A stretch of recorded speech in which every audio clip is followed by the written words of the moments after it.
people have beliefs. You're like, why does this happen? Why are you all here today? That's the why question. Why? You can give me one answer, as you drove here this morning. I could ask you, why are you all here today? Because God wanted it that way. Why are you all here today? I did an NLP practitioner. You can go back down that line of chain of causality and get to 1,000,001 different reasons. You may discover life has absolutely no meaning at all. What's the meaning of a flower? None, except the meaning you ascribed to it. There's no cause-effect. It's an absolute misnomer. There's serious relationships, and the cause-effect model works very well with things like inanimate objects, forces, statics, and dynamics. Thought experiment. Imagine there's a small, beautiful little cat just sitting there on the floor. Imagine there's a football next to it. If you run up without the cat being and then kick the football, pretty accurately you could predict through statistics, dynamics, force interactions, the angle of the foot, where the ball would go. You run up to a cat and see if it stays there. Even if you connect with it, it'll twist in midair. You cannot predict stuff like that. I'm not suggesting anyone goes out kicking cats or using the smoking cessation method. Don't do it. In your brain, you've all heard of Gregory Bateson? Oh yeah. This was one of the real mentors to Bandler and Grinder. He set them up working with Erickson. If you haven't read his book, Mind and Nature, it's really good. Steps to an Ecology of Mind is quite a read.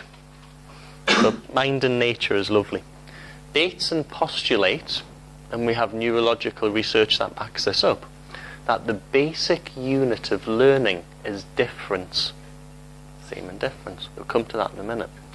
So inside of your head, this is a model. You've got a lot of little neurons. Lots. They're all connected.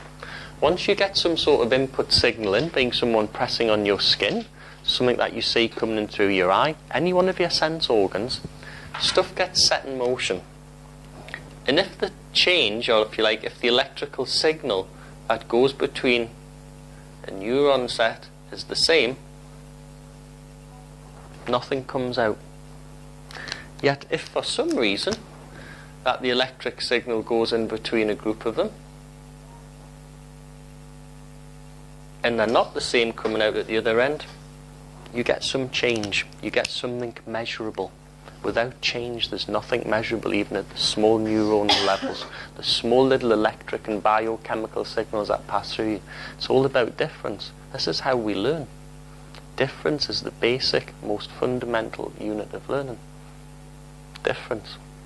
There's a meta program, same and difference. Now that's a cool one. Can I borrow everyone to come and stand up and hold hands?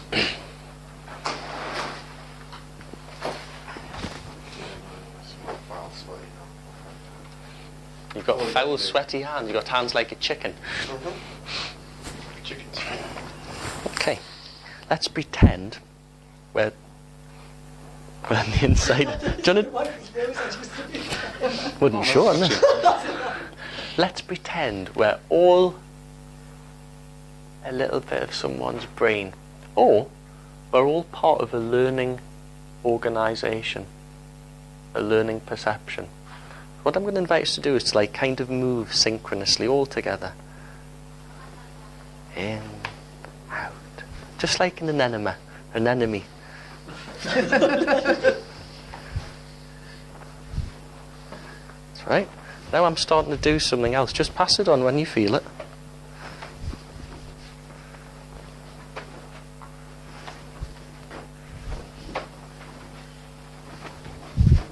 So we're all detecting something else as well, right? Yes? No? It's getting instant now. You get no what? It's stiffy. No, it was getting more. So, is everyone feeling something as well as moving in and out, yeah?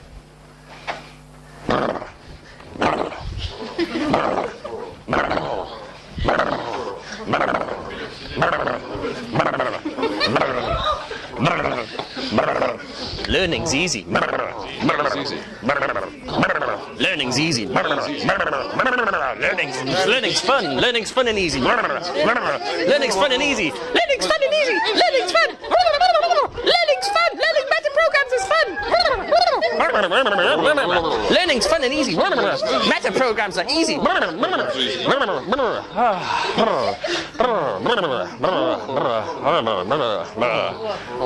Thank you. Thank you. Lovely. Lovely. I've wanted to do that for years. Right, grab a seat. I saw a man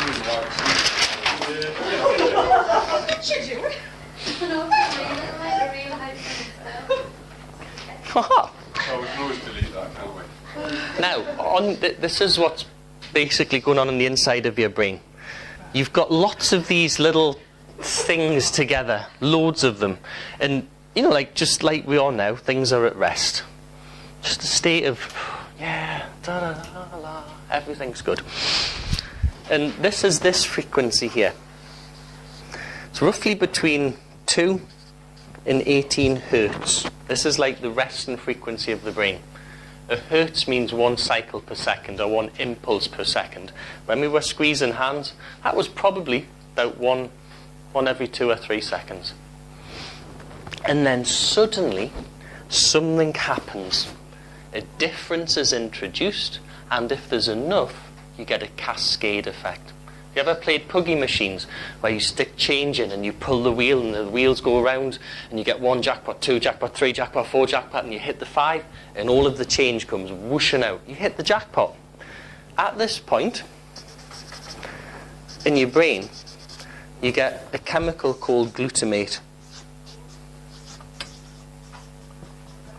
This is released. Once this stuff's released, it's like everyone starts to join in, everyone starts to get in sync with everyone else. It all happens at once. Everything's going. And then, woof, the cells get really excited because there's new stuff going on. This new stuff going on is a function of difference, the emotional state that you're in, and the desire to learn. If you're in a state of peace and love or laughter and excitement, learning is bloody easy. Look at small babies, bliss babies, little Buddhas. And then, woof, at this point, because if too much glutamate's released, it'll cause cell death. Means your brain would die. That's not good. So at this point, you get another chemical neurotransmitter, dopamine, which kind of knocks off this excitation and it stops it getting too excited. Once dopamine's released, these cells will continue to do that. They'll do it for hours, days, potentially even weeks. And this is how long-term memories are laid down inside your brain.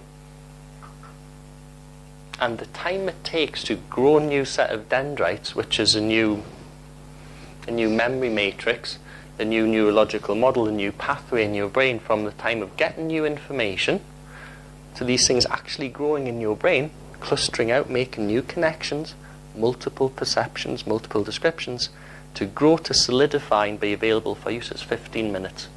That's amazing. So if you ever want to do change work with people, you need to get them, if you want these changes to stick, to get them into serious emotional states or intense states. One is that horror floor thing. That's so bad. Have to move away. And the other thing is what they absolutely love. So if you can get both of these things together, you make a cocktail of emotion that you can really use to embed change. My experience is when I do any therapy work, unless someone has like quite a big emotional response, I'm never convinced there's been a deep and lasting change. Coaching's different, but for real therapy, it tends to be like some sort of emotional outburst, be it giggling, laughter, hysterics, crying, rage. It all comes out.